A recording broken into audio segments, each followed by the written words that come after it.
हाँ, hello students. ये हमारा पोटेंशियल और पोटेंशियल एनर्जी का 9th लेक्चर है। इसमें हम कॉम्पिटिटिव एग्जाम्स के जो हैं वो न्यूमेरिकल डिस्कस करेंगे और जो कि आपके लिए बहुत इम्पोर्टेंट हैं। आपको ध्यान से समझने की कोशिश करें। देखिए, हम लोगों ने पोटेंशियल में इस टाइप के न्यूमेरिकल लगाए हैं कि जैसे ये दो चार्ज रखे हैं, ये 100 माइक्रोकूलाम है और ये माइनस के 400 माइक्रोकूलाम है। इनके बीच की डिस्टेंस 0.3 मीटर है, यानी सेंटीमीटर में 30 है। इनके हम कैलकुलेशन करते हैं बोर्ड में कि इनका पोटेंशियल कहाँ जीरो होगा।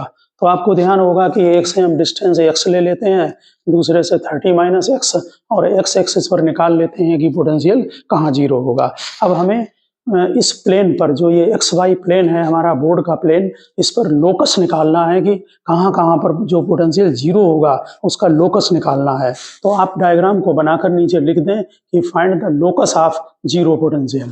देखिए, हमने इस 100 माइक्रोकूलाम के चार्ज को ओरिजिन पर लिया है और यहाँ से ये वाई एक्सिस हो गया, ये एक्स एक्सिस हो गया। आपका चार्ज Q1 जो कि 100 माइक्रोकूलाम का है, ये ओरिजिन पर रखा है और चार्ज Q2 जो है वो -400 माइक्रोकूलाम यहाँ पर रखा हुआ है।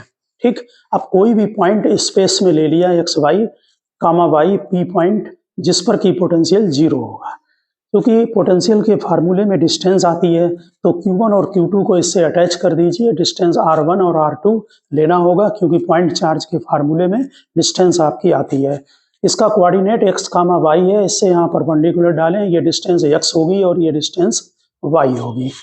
ठीक, अब लगा दीजिए लोकस P पॉइंट पर Q1 के due to 1/4 pi epsilon naught. हमने डायरेक्ट लिख दिया है। Q1 की वैल्यू 100 माइक्रोकूलाम है। इसमें इक्वल टू का साइन है क्योंकि पोटेंशियल दोनों की वजह से इक्वल होगा। ठीक, बीच में माइनस का साइन करके जीरो करेंगे तो माइक्रो को कूलाम में कन्वर्ट करने की जरूरत नहीं है। हमने डिस्टेंस को सेंटीमीटर लिया है जिससे लोकस में आपको आसानी रहेगी बनाने में।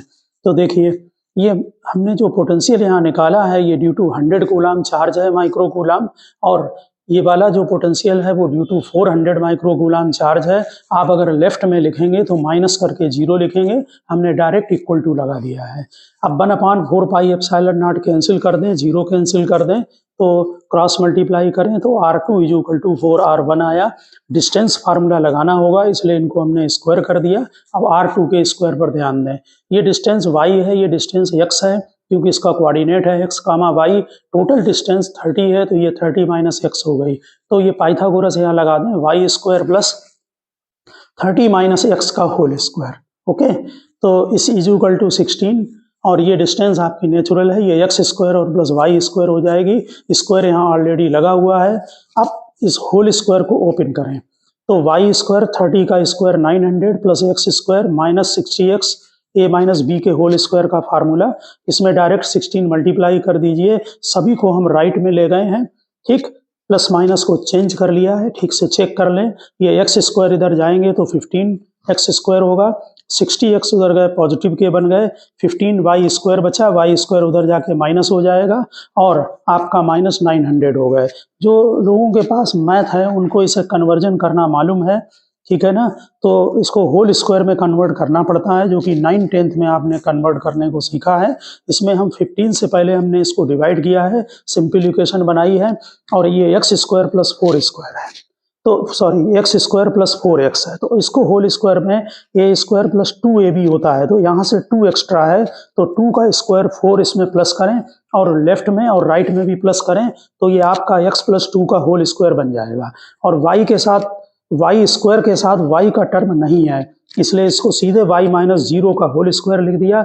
यहाँ 64 बन गया तो ये 8 स्क्वायर हो गया है। ठीक है, अब सर्किल की जो जनरल इक्वेशन होती है वो x माइनस h का whole square plus y minus k का होल स्क्वायर = r स्क्वायर होती है। इसमें सेंटर h कामा k होता है, ये k नोट है और रेडियस इसकी r होती है। तो यहाँ पर जो सेंटर है वो प्लस का साइन है इसलिए -2, 0 होगा और इसकी जो रेडियस है वो 8 सेंटीमीटर होगी। अब हमने यहाँ पर लोकस बनाया है आपका, वो देखने की कोशिश करें आप। सेंटर -2, 0, इसी डायग्राम को रिपीट किया है। यहाँ Q1 है, वहाँ Q2 रखा है जो कि नेगेटिव है। ठीक, अब इसका सेंटर यहाँ बनाया -2, 0, रेडियस 8 है तो इस तरफ यहाँ तक 8 तक ले गए हैं। 2 ये है, ओरिजिन के इधर नेगेटिव में, 6 इधर लीजिए तो टोटल 8 हो गया। और -2 में -6 को करिए माइनस तो ये -8 हो गया। यानी सर्किल इन 2 पॉइंट से पास होगा, एक पॉइंट ए और दूसरा पॉइंट बी, और इस सर्किल की जो रेडियस है वो 8 सेंटीमीटर होगी। ठीक, और यहाँ पर एक बात आप कंफर्म कर लें, जो कि हम लोगों ने बोर्ड के क्वेश्चन करते समय किया है, ये चार्ज पॉजिटिव है, ये चार्ज नेगेटिव है, ये चार्ज बड़ा है। ठीक, आपने कई क्वेश्चन ऐसे किए हैं, हमने भी सीट में डाले हैं 1-2 क्वेश्चन कि जो पोटेंशियल या तो इनके बीच में 0 होगा, या पोटेंशियल लेफ्ट को 0 होगा, राइट को 0 नहीं हो सकता है, क्योंकि ये चार्ज नेगेटिव है, ये बड़ा चार्ज है, और ठीक चार्ज हैवी है, इसलिए इससे डिस्टेंस दूर होगी, यानी दूर डिस्टेंस ज़्यादा पर होगा। अगर आप उधर ले लेंगे तो ये इससे डिस्टेंस पास में हो जाएगी। इसलिए आप ऑटोमेटिक यहाँ चेक कर लें कि जो 0.0 पोटेंशियल का आया है वो या तो दोनों चार्ज के बीच में आया है या इस तरफ आया है लेफ्ट में, क्योंकि वो चार्ज हैवी है। ठीक, बिल्कुल ठीक इसी की तरह सेकंड जो हमने क्वेश्चन लिया है, ये काफ़ी बड़ा क्वेश्चन है और इसमें कई पार्ट हैं। आप पहले पार्ट को समझने की आप कोशिश करें। इसमें ये 2 चार्ज रखे हुए हैं, एक -2q है, एक q चार्ज है। ठीक, ये जो -2q चार्ज है ये -3a, 0 पर रखा हुआ है, और जो +q चार्ज है वो 3a, 0 पर है। हमने यहाँ y एक्सिस अटैच किया, ओरिजिन अटैच कर दिया, x एक्सिस लगा दिया। यहाँ बिल्कुल इसी क्वेश्चन की तरह पहला पार्ट है कि हमने यहाँ पर x, y कोई पॉइंट ले लिया है, परपेंडिकुलर डाले, ये ओरिजिन से डिस्टेंस x हो गई, ये डिस्टेंस y हो गई, यहाँ से डिस्टेंस r1 ली है, और दूसरे वाले चार्ज से डिस्टेंस r2 ली है। क्वेश्चन में गिवन है कि 2 fixed charges -2q and q are placed at points with coordinate -3a, 0 and 3a, 0 in xy plane, so that all the points in the xy plane when the potential v is equal to 0 lie on the circle. Okay, तो पहला part बिल्कुल इसी की तरह, potential निकालिए p point पर, ये charge q है तो q/r1, ये -2q/r2 होगा, इज इक्वल टू 0 करिए तो r2 is equal to twice r1 आया, इनका होल स्क्वायर कर दीजिए, r2 स्क्वायर की वैल्यू पुटअप कर दें। देखें जरा, यहाँ से यहाँ तक डिस्टेंस x है, तो ये जो डिस्टेंस होगी यहाँ पर r1 को निकालने के लिए, ठीक, ये डिस्टेंस में पाइथागोरस लगाएंगे तो 3a में से x को माइनस कर दीजिए। चेक करिए यहाँ पर डिस्टेंस, यहाँ से डिस्टेंस जो हमने ली है ये r1, इसमें आप पाइथागोरस लगाएंगे। हमने ये r1 की जो वैल्यू है वो राइट में लिख रखी है उस तरफ, ठीक है ना, तो 4 यहाँ पर लिखा है, राइट को देखिए पहले, ये डिस्टेंस हो गई 3a - x, और ये डिस्टेंस y है तो 3a - x का whole square plus y square. अब हम r2 स्क्वायर को हमने लेफ्ट में रखा है, तो ये डिस्टेंस होगी ओरिजिन से आपकी डिस्टेंस टोटल। ठीक, तो यहाँ पर r2 जो है ये ओरिजिन से यहाँ तक की डिस्टेंस 3a है, आपने परपेंडिकुलर डाला है, p पॉइंट पे डिस्टेंस लेनी है आपको, ये r2 निकालना है। परपेंडिकुलर जो डाला है इससे जो बेस आएगा वो x + 3a होगा। चेक करें, 3a + x और y का स्क्वायर, पाइथागोरस लगा दिया। फिर इसको जैसे हमने यहाँ पर ये इक्वेशन सॉल्व की थी, आप होल स्क्वायर को ओपन करें और इसे स्क्वायर में कन्वर्टेड करें तो ये x - 5a का whole square plus y square is equal to 4a square आएगा। यहाँ जो सेंटर है सर्किल का वो 5a, 0 आया, और जो रेडियस है वो 4a आ रही है। अब जरा इसका लोकस का डायग्राम भी हमारा देख लें। देखिए, सेंटर 5a, 0, दूसरा चार्ज जो रखा हुआ था वो 3a, 0 पर रखा हुआ था, इसलिए जो इसका सेंटर हमने यहाँ पर लिया, ये 5 डिस्टेंस, ये ओरिजिन है आपका जो हमने O बनाया है, यहाँ से ये सेंटर ले लिया 5a, इसमें 4a को प्लस कर दें तो 9a, 0 पर सर्किल यहाँ पर कट करेगा, और इस 5a में से 4a को माइनस कर दें तो a, 0 पर सर्किल यहाँ कट करेगा। अब इसको आप मिला दीजिए लोकस को, यहाँ पर भी चेक कर लें, एक पॉइंट इन दोनों के बीच में आया है चार्ज के, और ये चार्ज हैवी है, इसलिए दूसरा पॉइंट जो आया है वो दूसरी साइड आया है। ठीक है ना, तो दोनों पॉइंट आप जो हैं वो ठीक से, क्वेश्चन एक जैसे हैं, उनको आप चेक कर लीजिए। इस वाले क्वेश्चन का आप लोग बी पार्ट लिखें। देखिए, हमने यहाँ पर जो ये पोटेंशियल का कैलकुलेशन किया है, ये जो आपने लोकस बनाया है ये 0 पोटेंशियल का लोकस है। अब हम x एक्सिस पर पोटेंशियल निकाल कर और उसकी प्लॉटिंग करेंगे कि x एक्सिस पर पोटेंशियल कहाँ पॉजिटिव होगा, कहाँ नेगेटिव होगा। तो आप सेकेंड पार्ट इसमें नोट करें, लिखिए, give the expression for potential, give the expression for potential Vx at a general point on the x-axis and sketch the function Vx on the whole x-axis. Answer में लिखें potential at general point on the x-axis is given by, हम ये यहाँ पर दो charge रखे हैं, एक -3a पर -2q चार्ज है और +3a पर चार्ज +q है। अब हम जनरल पॉइंट यहाँ पर पोटेंशियल का निकालेंगे और फिर उसकी प्लॉटिंग करेंगे। तो पहले हमने जो निकाला है वो x = 3a और -3a के बीच में, जरा यहाँ पर चेकिंग करें। अगर मान लीजिए ये ओरिजिन है और ये 3a का पॉइंट है, इन दोनों चार्ज के बीच में यहाँ पोटेंशियल निकाल रहे हैं। पहले हम ओरिजिन और +3a के बीच में कहीं पर भी, तो वो वेरिएबल x होगा। तो उस पॉइंट की डिस्टेंस +q चार्ज से होगी 3a - x। चेक करो 1/4πε0 q/3a - x और -2q से यहाँ तक की डिस्टेंस होगी। ये डिस्टेंस ओरिजिन तक 3a है, इसमें तो मैग्नीट्यूड पड़ेगा और इसमें x को प्लस कर दें तो टोटल डिस्टेंस यहाँ से यहाँ तक हो गई आपकी 3a + x, तो -2q/3a + x।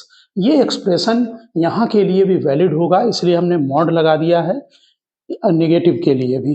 देखिए अगर यहाँ पर कोई पॉइंट वेरिएबल x है इन दोनों के बीच में, ओरिजिन से -3a के बीच में, ठीक, तो ये पॉइंट 0 से यहाँ तक -x होगा, ये पॉइंट 3a होगा। जरा यहाँ पर चेक करें आप, यहाँ टोटल डिस्टेंस होगी 3a + x, तो यहाँ x की जगह माइनस डाल देंगे तो ये डिस्टेंस 3a + x हो जाएगी। ठीक इसी तरह से -2q के लिए डिस्टेंस यहाँ पर जो लेनी है वो 3a - x होगी, तो यहाँ x की जगह -x डाल दें तो 3a - x आ जाएगी। इसका मतलब जो हमने पहला एक्सप्रेशन लिखा है उसमें पोटेंशियल -3a से +3a के बीच में कहीं पर भी आप दे सकते हैं उस फार्मूले से या उस एक्सप्रेशन से। अब आप >3a इस तरफ और इधर <-3a, दोनों के लिए दूसरा एक्सप्रेशन वैलिड है। आप यहाँ पर चेक करें, मान लीजिए पॉइंट यहाँ पर है x, अब ये पॉइंट हमारा 3a से ग्रेटर पर है, तो अगर यहाँ पर पॉइंट होगा तो q से डिस्टेंस होगी x टोटल डिस्टेंस, उसमें 3a माइनस कर दो, इसका मतलब x - 3a होगी। ये देखिए हमने नोट किया है x - 3a। अब -2q से जो डिस्टेंस होगी वो 3a + x होगी। क्यों? यहाँ से ओरिजिन से यहाँ तक की डिस्टेंस 3a है और यहाँ से हमें जिस पॉइंट पर पोटेंशियल का कैलकुलेशन करना है वो x है, तो टोटल डिस्टेंस यहाँ से यहाँ तक की x + 3a हो गई। ठीक इसी तरह से जब हम इस तरफ निकालेंगे तो हम नेगेटिव में वैल्यू डालेंगे x की, तो यहाँ पर अगर x पॉइंट होगा -2q के इस तरफ, तो डिस्टेंस जो इससे होगी मैग्नीट्यूड में वो x - 3a होगी, तो यहाँ पर -x डाल देंगे तो आपकी वैल्यू निकल आएगी। ठीक, तो ये दोनों जगह पर ये चीज़ जो है आपकी वैलिड है।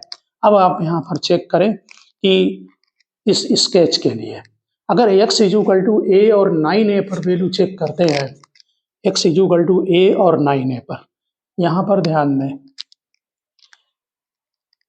x = a पर और 9a पर, इन दोनों पर पोटेंशियल की वैल्यू 0 है, जो कि हम ऑलरेडी कैलकुलेट कर चुके हैं। ठीक, तो पहला पॉइंट क्लियर हो गया होगा।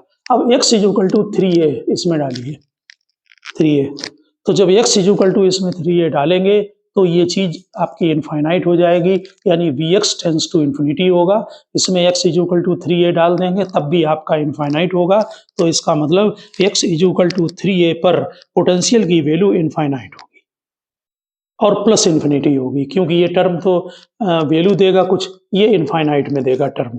ठीक इसी तरह से x = अगर हम -3a डालते हैं तो यहाँ पर चेक करें, x = अगर -3a यहाँ पर डालेंगे तो ये -इन्फिनिटी वैल्यू देगा, यहाँ पर भी ये -इन्फिनिटी देगा, तो इसका मतलब ये x = -3a पर वैल्यू डायरेक्ट -इन्फिनिटी की तरफ जाएगी। तो ये दो पॉइंट क्लियर हो गए, 3a और -3a, इन पर वैल्यू पोटेंशियल की इनफाइनाइट होगी। ठीक, आप इन दोनों पॉइंट पर 0 चेक कर चुके हैं, पोटेंशियल 0 होगा। नेचुरल है कि इनफाइनाइट से यहाँ पर लाकर ये वैल्यू यहाँ पर 0 होगी और फिर ये नेगेटिव हो जाएगी। आप एक्सप्रेशन में वैल्यू डालकर यहाँ चेक कर सकते हैं नेगेटिव होगी। और यहाँ पर भी प्लस इन्फिनिटी वैल्यू है, ये यहाँ पर 0 होगी तो डाउन होते होते और यहाँ पर ये नेगेटिव की तरफ चली जाएगी। ठीक इसी तरह से ओरिजिन पर भी चेक कर सकते हैं, वाई कोऑर्डिनेट आपका नेगेटिव आएगा, आप एक्स की वैल्यू 0 डालकर देख सकते हैं। यहाँ पर देखें, ये ठीक इसी तरह से ये होगा, और जब लार्ज डिस्टेंस होगी तो नेचुरल है कि ऑटोमेटिक पोटेंशियल डिक्रीज होते होते 0 हो जाएगा। ठीक है, तो x tends to plus infinity हो, ये हमने लिखा है Vx 0 होगा as x tends to plus minus infinity पर, और जनरल में जो Vx होता है वो प्रोपोर्शनल टू 1/x होता है, तो ग्राफ जो है वो 1/x की तरह फॉलो करेगा। तो ये जनरल में है, हमने ये दो स्ट्रेट लाइन पर दो चार्ज को रखकर -2q और +2q को, उससे आपका ये ग्राफ बना दिया कि पोटेंशियल का वेरिएशन कैसे होगा, कहाँ पॉजिटिव होगा, कहाँ 0 होगा, और उसका स्केच किस तरह का बनेगा। इसके आप लोग जो है वो थर्ड पार्ट को अब आप नोट करें, लिखिए जरा थर्ड पार्ट में, if A particle of charge +q start from rest at the centre of the circle, circle का ये सेंटर है, यहाँ पर +q चार्ज, स्मॉल q लिखना, ये कैपिटल Q है पहले वाले, स्मॉल q चार्ज यहाँ पर रख दिया, तो ये पता करना है कि ये किस तरफ मूव करेगा और सर्किल को क्रॉस करेगा कि नहीं। अगर सर्किल को क्रॉस करता है तो उसकी स्पीड क्या होगी, नेचुरल है या तो राइट को होगा या लेफ्ट को मूव करेगा। तो लिखिए, if A particle of charge +q start from rest at the center of circle so that particle cross the circle, find the speed when it does so। देखिए, जब आपने यहाँ पर इसको रखा +q चार्ज को, तो हम चेक करेंगे कि इसमें कितना फोर्स लगेगा ड्यू टू +q और ड्यू टू -2q। तो यहाँ से डिस्टेंस यहाँ तक की सेंटर तक की 2a है, क्योंकि ये 3a पर है, ये 5a पर है, और यहाँ से जो डिस्टेंस होगी वो टोटल ये 5a है और +3a, कितनी हुई, 8a हुई। ठीक, ये वाला चार्ज +q रिपल्सन करेगा, ये अट्रैक्शन करेगा, इसका फोर्स राइट को होगा, -2q का फोर्स लेफ्ट को होगा। तो when charge +q placed at centre then force F1, q capital Q की वजह से डिस्टेंस 2a है, अभी चेक कराई है, -2q की वजह से डिस्टेंस 8a है, इस पे माइनस लगा दिया क्योंकि ये अट्रैक्शन था पार्ट, ये रिपल्सिव पार्ट है, इसको आप सॉल्व करें तो फोर्स इतना आ रहा है, ये फोर्स पॉजिटिव आ रहा है, hence acts towards right, hence force लिख देना, force acts towards right, hence force acts towards right, यानी कि हम अगर सर्किल के सेंटर पर चार्ज को रखते हैं तो राइट की तरफ को फोर्स लगेगा। अब राइट को जब फोर्स लग रहा है, नीचे यहाँ नोट कर देना कि due to this force particle moves along the x axis, क्योंकि उधर को फोर्स लग रहा है तो पार्टिकल +x एक्सिस की तरफ मूव करेगा। When it reach the circumference of circle, यानी x = 9a पर, देन तब देखेंगे कि फोर्स कितना लग रहा है। दूसरी बात, आपने यहाँ पर देखा होगा कि जो फोर्स एक्ट कर रहा था उसमें आपका जो फोर्स आ रहा है, यहाँ पर पोटेंशियल पॉजिटिव था और +q चार्ज है, नेचुरल है कि फोर्स राइट को लगेगा। अब force acts on the particle at x = 9a पर, F2 1/4πε0, डिस्टेंस चेक करें 9a तक, यहाँ से +q कैपिटल Q से डिस्टेंस यहाँ तक की, 9a में से 3a माइनस करें 6a, और इसकी डिस्टेंस हो जाएगी 9a + 3a यानी 12a। ये जो फोर्स आ रहा है आपका 1/4πε0 Q3/36a², ये अभी भी पॉजिटिव आ रहा है, इसका मतलब चार्ज कंटिन्यू मूव करेगा, सर्किल को क्रॉस करेगा और प्लस एक्सिस के आगे जाएगा। तो यहाँ पर लिख सकते हैं, force F2 is still along +x axis, hence particle will cross the circle. अब हम वेलोसिटी कैलकुलेट करेंगे जब वो सर्किल को क्रॉस करेगा 9a के पास। तो if v is the velocity of the particle at the moment of the crossing, then according to the law of conservation of mechanical energy, लगाइए law of mechanical energy conservation, कहाँ कहाँ पर, at the centre पर, और दूसरा point x = 9a पर। तो हमने ये लिखा है kinetic plus potential at centre = kinetic plus potential at x = 9a। देखिए, काइनेटिक रेस्ट में है क्योंकि आपने जब सेंटर पर रखा उस समय पार्टिकल रेस्ट में था, तो kinetic zero. Potential 1/4 pi epsilon not. यहाँ ध्यान रखना, इस बात कॉन्सेप्ट को आप समझ लें, अगर हम सेंटर पर चार्ज को रखते हैं तो हम उस पर्टिकुलर पार्टिकल का पोटेंशियल निकालने के लिए कितनी एनर्जी होगी, हम अदर चार्ज के ड्यू टू यहाँ पर पोटेंशियल निकालेंगे और उसमें उस चार्ज को मल्टीप्लाई कर देंगे, क्योंकि आपको मालूम है कि पोटेंशियल में Q मल्टीप्लाई करने पर पोटेंशियल एनर्जी उस पार्टिकल की आ जाएगी। तो इसके ड्यू टू यहाँ पर सिस्टम की नहीं निकालनी है, केवल इन दोनों चार्ज के ड्यू टू। तो प्लस Q के ड्यू टू यहाँ तक की डिस्टेंस 2a है और यहाँ तक की डिस्टेंस 5a + 3a 8a है। चेक करें, Q/2 है, पोटेंशियल में Q मल्टीप्लाई कर दिया, नेगेटिव का माइनस आएगा, डिस्टेंस 8a है। अब 9a पर चेक करें, 9a पर जो काइनेटिक एनर्जी है वो ½ mv² है, v वेलोसिटी ले ली है, फिर 1/4 पाई एप्सिलॉन नॉट। जब 9a पर रखेंगे तो प्लस Q के यहाँ से डिस्टेंस 6a होगी और यहाँ की डिस्टेंस 12a होगी, तो ये Q/6a माइनस ट्वाइस Q/12a, ये दोनों आप इक्वल कर दीजिए। ठीक, हमारा पर्पज यहाँ पर वेलोसिटी का कैलकुलेशन करना है, तो ये आपकी वैल्यू वेलोसिटी की आ जाएगी 1/4 पाई एप्सिलॉन नॉट Q/2ma, यानी इस वेलोसिटी से वो सर्किल को क्रॉस करेगा। ठीक है ना। तो ये क्वेश्चन थोड़ा बड़ा था, कई पार्ट थे, लेकिन इससे आपको काफ़ी कॉन्सेप्ट क्लियर समझ में आए होंगे। और ये पोटेंशियल का कॉन्सेप्ट आप ध्यान रखना एनर्जी निकालने का, कि अदर चार्ज के ड्यू टू हम पोटेंशियल निकालेंगे और चार्ज में मल्टीप्लाई करके तब हम पोटेंशियल एनर्जी का कैलकुलेशन करें। हाँ, नेक्स्ट क्वेश्चन आप थर्ड में देखें, यहाँ पर ये कि इनफाइनाइट नॉन कंडक्टिंग सीट रखी हुई है। इनफाइनाइट नॉन कंडक्टिंग सीट, इसका आपको मालूम है कि इलेक्ट्रिक फील्ड जो होता है वो σ/2 एप्सिलॉन नॉट होता है। या ये सिंपल क्वेश्चन है, इसके सेंटर से ये लाइन जा रही है, इसमें एक पॉइंट कैपिटल A है, दूसरा B है। जो A पॉइंट है वो सेंटर से स्मॉल a डिस्टेंस पर है और जो B पॉइंट है वो स्मॉल b डिस्टेंस पर है। तो इसमें हमें पोटेंशियल डिफरेंस निकालना है। आप वहाँ पर नोट कर दें, देखिए, calculate the potential difference between A and B। तो जब पोटेंशियल डिफरेंस निकालना हो और इलेक्ट्रिक फील्ड मालूम हो तो उसका फार्मूला आपको मालूम है कि dB - E.dr होता है। लिमिट लगाने समय अलर्ट रहे, A to B और A to B। यहाँ डायरेक्शन दोनों सेम होंगे dr और इलेक्ट्रिक फील्ड के, इसलिए डायरेक्ट हमने E.dr लिख दिया। E की वैल्यू σ/2 एप्सिलॉन नॉट है, जो कि कांस्टेंट होती है, डिस्टेंस पर डिपेंड नहीं करती है, अंदर dr आ जाएगा। इसमें dV का इंटीग्रेशन V होगा, इसमें upper limit minus lower limit. ठीक, ये वैल्यू पुटअप कर दी, माइनस बाहर है। dr में जब वैल्यू डालेंगे अपर लिमिट की तो b small b minus small a, तो ये VB - VA आ जाएगा। और अगर BA - BB पूछें तो इसी का आप पॉजिटिव लिखते हैं। समझ गए होंगे आप क्वेश्चन। नेक्स्ट क्वेश्चन देखें आप, क्वेश्चन नंबर 4। इसमें ये इनफाइनाइट सीट है कंडक्टिंग। यहाँ पर एक सीट कैपिटल A, दूसरी B, तीसरी C है। A और B के बीच में जो डिस्टेंस है, ये क्वेश्चन बहुत अच्छे हैं और अलग कॉन्सेप्ट है, इनको ठीक से आप देखना। A और B के बीच में जो डिस्टेंस है वो d/2 है और B और C के बीच में जो डिस्टेंस है वो d है, यानी कि ये डिस्टेंस डबल है। यहाँ हमने बनाई भी ज़्यादा है। A और C को आपस में इंटरकनेक्ट कर दिया है और उसको अर्थिंग कर दिया है। जो बीच वाली प्लेट है, हमने एरो लगाकर Q लिखा है, यहाँ पर हमने Q, capital Q charge supply किया है B वाले को। तो यहाँ नोट कर देना कि charge Q is given to plate B। ठीक है, हमने यहाँ सॉल्यूशन में स्मॉल q लिए हैं, तो आप यहाँ पर भी स्मॉल q लिखें।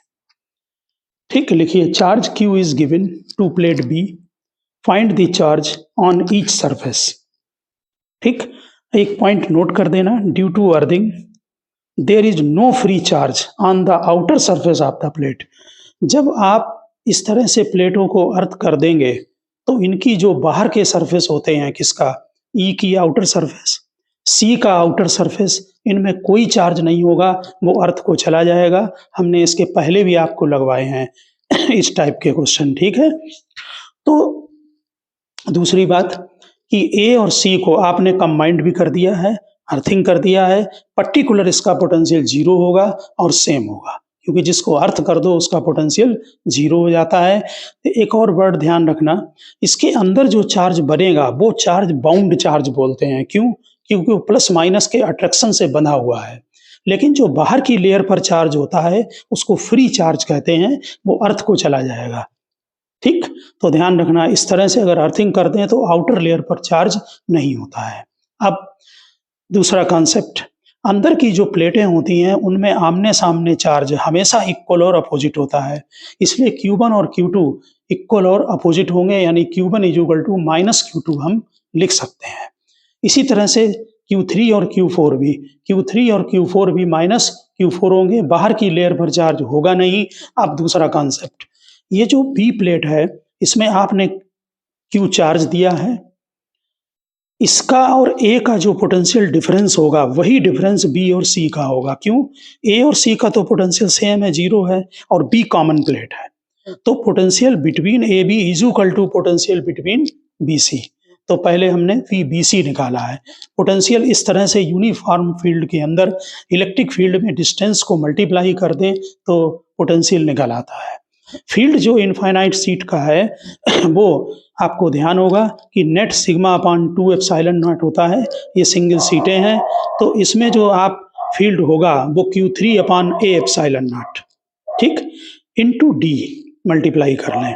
ठीक इसी तरह से VBA कैलकुलेट कर लें, इसमें फील्ड लिख दिया और इनके बीच की जो डिस्टेंस है वो D/2 है। अब इन दोनों पोटेंशियल को इक्वल कर दें, ठीक है। तो यहाँ पर जब पोटेंशियल इन दोनों को इक्वल करेंगे BBC और VA को, तो A एप्सिलॉन नॉट कैंसिल हो गया, D कैंसिल हो गया, आपका बन गया Q2/2 is equal to Q3। ये बन गया, देखिए Q2/2 और Q3 के इक्वल। अब आपने जो B वाली प्लेट थी उसको चार्ज दिया है स्मॉल q, तो इसमें नेट चार्ज कितना होगा, क्योंकि और तो कोई सप्लाई हुआ नहीं है, Q2 और Q3, तो Q2 प्लस Q3 ये मिलाकर Q होगा। ये दो इक्वेशन बन गई हैं, बहुत आसानी से यहाँ पर Q2 की वैल्यू पुटअप कर दें, ट्वाइस Q3 तो ये थ्राइस Q3 हो गया, और Q3 की वैल्यू Q/3 आ गई है। Q4 इसी का माइनस होगा, इसी तरह से Q2 आ गया, Q2 जो है वो इसका डबल हो जाएगा, यानी ट्वाइस Q/3, और Q1 उसका नेगेटिव हो जाएगा। अब हम इनने इसका फाइनल चार्ज यहाँ पर नोट कर दिया है। तो ए की राइट की तरफ का जो सरफेस है उस पर जो चार्ज होगा वो -2 Q/3 होगा। इस प्लेट बी की लेफ्ट साइड में इसी का पॉजिटिव चार्ज होगा, ठीक इसी तरह से Q3 चार्ज आप निकाल चुके हैं, Q/3 सामने -Q/3 होगा, बाहर की लेयर पर कोई चार्ज होगा नहीं। बी की जो प्लेट है उसमें कंफर्मेशन कर लें, आपने चार्ज Q दिया है, कोई सप्लाई का सोर्स नहीं है, इसलिए टोटल चार्ज बी की प्लेट पर Q होगा, ठीक। और ए और सी की जो प्लेटें हैं इनको अर्थिंग कर दिया गया है, अर्थ से नेगेटिव चार्ज सप्लाई होकर इनके इनर सरफेस पर ऑटोमेटिक सेट हो जाएगा, जैसे कि क्वेश्चन हमने आज स्फेरिकल के लगवाए थे। हम गॉस लॉ के अंदर इस टाइप के क्वेश्चन कर चुके हैं, उनमें हमने कोई, अगला क्वेश्चन भी है, कनेक्शन नहीं किया, कोई अर्थिंग नहीं की और डायरेक्ट निकाला, हमने उसके डायरेक्ट मेथड आपको वहाँ बता रखे हैं, ठीक। तो ये हमने फाइनल चार्ज लिख दिया है। अब आप नेक्स्ट क्वेश्चन 5th को देखें, वो भी इसी तरह का है। इसमें एक प्लेट ये ए है, दूसरी प्लेट बी है, तीसरी प्लेट सी है, हमने ए और सी को आपस में इंटरकनेक्ट कर दिया है ऊपर से, इसका मतलब है कि इन दोनों का पोटेंशियल सेम होगा। डिस्टेंस इसके बीच में D1 है, ये D2 है, और क्वेश्चन में गिवन है कि D1 is equal to twice D2। Charge plus 60 coulomb is given to B, इसमें बी वाली प्लेट को 60 कूलाम प्लस चार्ज दिया गया है। अब इसमें जो बाहर की प्लेटें हैं ए और सी, उनकी आउटर लेयर पर चार्ज होगा, ठीक। सब सरफेस पर चार्ज एज्यूम कर लीजिए, Q1, Q2, Q3, Q4, Q5, Q6। अब बेसिक कॉन्सेप्ट पर, Q2, Q3 इक्वल और अपोजिट होंगे, तो Q2 और Q3 माइनस लगा दें, इक्वल और अपोजिट कर दें। ऐसे ही Q4 और Q5 इक्वल और अपोजिट होंगे, और Q1 और Q6 इक्वल होंगे। ये बेसिक कॉन्सेप्ट है। आपने प्लेट बी को टोटल चार्ज 60 माइक्रो कूलाम दिया है, इसलिए प्लेट बी पर Q3 plus Q4 is equal to 60 micro coulomb होगा। आप वहाँ पर लिख भी देना क्वेश्चन में कि गिवन है D1 is equal to twice D2 and plus 60 micro coulomb charge is given to plate B. तो Q2, Q3 और Q4, इस पर इधर Q3 है, इधर Q4 है, दोनों को अगर प्लस करेंगे तो ये 60 माइक्रो कूलाम चार्ज आएगा। अब फिर वही कॉन्सेप्ट, ए और बी का पोटेंशियल बी और सी के पोटेंशियल के इक्वल कर दीजिए, ठीक है। तो इलेक्ट्रिक फील्ड मल्टीप्लाई करें, उनके बीच में potential is equal to distance between, ये जो डिस्टेंस हमने लिखी है पी और ए के बीच में ये d1 है, लेकिन d1 वहाँ ऊपर चेक करें ट्वाइस d2 के इक्वल है, हमने डायरेक्ट लिख दिया है। बी और सी का इलेक्ट्रिक फील्ड, उसमें डिस्टेंस d2 है, d2 कट जाएगा, इलेक्ट्रिक फील्ड की वैल्यू पुटअप कर दें charge upon A epsilon not, और इसमें भी charge upon A epsilon not. एक चार्ज लिया जाएगा कोई सा Q2 Q3 में से या Q4 Q5 में से, तो Q3 अपान लिख दिया, Q4 अपान लिख दिया, ठीक है। सिग्मा चार्ज अपान एरिया होता है, आपको मालूम होगा कि जो कंडक्टिंग शीट होती है उसमें दोनों लेयर की वजह से जो फील्ड होगा वो सिग्मा अपान एप्सिलॉन नॉट होता है। हम गॉस लॉ में बहुत डिस्कशन इसका किया है। तो अब charge Q4 is equal to twice Q3 आ गया इस इक्वेशन से, ए एप्सिलॉन नॉट को कट कर दें। अब बहुत इक्वेशन मिल गई आपको, ठीक, आपको ये मिल गई इक्वेशन, ये इक्वल मिल गया है, इनको आप साइमल्टेनियसली सॉल्व कर लें तो Q3 आ गया 20 माइक्रोकूलम, Q4 40 आ गया, Q2 -20 माइक्रोकूलम, Q5 आ गया -40। अब बाहर के चार्ज रह गए Q1 और Q6। देखिए ध्यान से डायग्राम पर देखें, ए और सी की जो प्लेटें हैं आपने उनमें कोई भी चार्ज नहीं दिया है, और इस क्वेश्चन की तरह वो अर्थिंग भी नहीं है, तो कोई सप्लाई लाइन नहीं है, यानी कि कोई बैटरी अटैच नहीं है। यहाँ पर तो अर्थिंग करने पर ऐसे बिहेव करता जैसे बैटरी अटैच हो, चार्ज की सप्लाई हो जाती है, ठीक है। तो कोई भी यहाँ अटैचमेंट नहीं है, इसका मतलब है कि ए और सी पर मिलाकर टोटल चार्ज 0 होगा। देखें, एक तो Q1 Q6 के इक्वल होगा, ये बात नेचुरल है, और Q1 plus Q2 plus Q5 plus Q6 ये सभी चार्ज मिलाकर 0 होंगे। अब वैल्यू पुटअप कर दो, Q2 आप ऑलरेडी निकाल चुके हैं, यहाँ पर -20 ये डाल दिया, Q5 की वैल्यू -40 डाल दी, Q1 Q6 के इक्वल है, वहाँ Q1 लिख दिया, तो Q1 और Q6 दोनों निकल आए 30 माइक्रोकूलम। अब जरा इसको एनालाइज करें, हमने सारे चार्ज प्लेटों पर नोट कर दिए, इसमें +30, इसमें -20, +20, +40, -40, +30। और अपने कॉन्सेप्ट को लर्न रखें कि जो प्लेटें होती हैं उनकी आउटर लेयर पर चार्ज हमेशा इक्वल होता है, 30 माइक्रोकूलम 30 माइक्रो, और गॉस लॉ में भी ये कॉन्सेप्ट यूज हुए। लेकिन अगर इसमें अर्थिंग कर देते तो फिर ये वाला चार्ज 0 हो जाता, तो आंसर कुछ और आएंगे। दूसरी बात, अंदर चार्ज इक्वल और अपोजिट होगा, यहाँ पर भी इक्वल और अपोजिट होगा। आपने बी प्लेट को जो सप्लाई दिया है वो 60 दिया है, इसलिए यहाँ पर 20 और 40 में ये डिवाइड हो गया है। ध्यान रहे ये बात कि अगर ये कनेक्शन नहीं होता और हम इस तरह से कनेक्शन नहीं करते और प्लेटों को रखते, तो चार्ज के डिवीजन का हमने अलग मेथड उसमें बता रखा है, तब चार्ज इक्वल और अपोजिट दोनों प्लेटों पर डिवाइड हो जाए, इक्वली डिवाइड हो जाएगा। सॉरी, अगर 60 दिया तो 30 यहाँ, 30 यहाँ, फिर यहाँ -30 और यहाँ पर भी -30, इधर +30, इधर +30। समझ गए ना, इस तरह से चार्ज डिवाइड हो जाता है, ठीक। लेकिन यहाँ पर कनेक्शन कर रखा था, इसलिए पोटेंशियल का भी कॉन्सेप्ट लगा है। जैसे आपने स्फेरिकल सेल में कॉन्सेप्ट लगाया था कि जब हम आपस में कनेक्शन कर दें तो उनका पोटेंशियल सेम होगा, वो कॉन्सेप्ट यहाँ पर जरूर लगाना पड़ेगा। दूसरी बात, ए और सी दोनों पर मिलाकर आपने किसी भी चार्ज की सप्लाई नहीं की है, इसलिए ए और सी पर आप जब आंसर को निकाल लें तो अपने नेट चार्ज को कन्फर्म कर लें कि नेट चार्ज 0 है या नहीं है। तो +30 +30 60, -40 और -20 -60 ये दोनों मिलकर कैंसिल हो गए, नेट चार्ज निकल आया। तो इस तरह से ये ध्यान रखना, ये इनफाइनाइट कंडक्टिंग शीट है, ठीक, और इनमें आपने जो चार्ज दिया गया है वो चार्ज कंजर्व रहेगा, अर्थिंग कर दें तो सप्लाई हो जाएगी, ठीक। इनके ड्यू टू आपने प्लेट की डिफरेंट लेयर पर चार्ज का कैलकुलेशन किया है, ठीक। तो गॉस लॉ के जो लेक्चर हैं कॉम्पिटिटिव एग्जाम्स के वो, और इनको दोनों को मैच कर लेना और वहाँ देख लेना कि वहाँ भी हमने ये कैलकुलेशन कर रखे हैं, ठीक है। तो ओके स्टूडेंट, हमने 2 वीडियो आपको जो हैं वो पोटेंशियल के कॉम्पिटिटिव लेवल के डाले हैं, आप इनको ठीक से तैयार करें और फिर अपने ऑब्जेक्टिव को आगे बुक्स में प्रिपेयर करें। ओके, मिलते हैं नेक्स्ट लेक्चर में।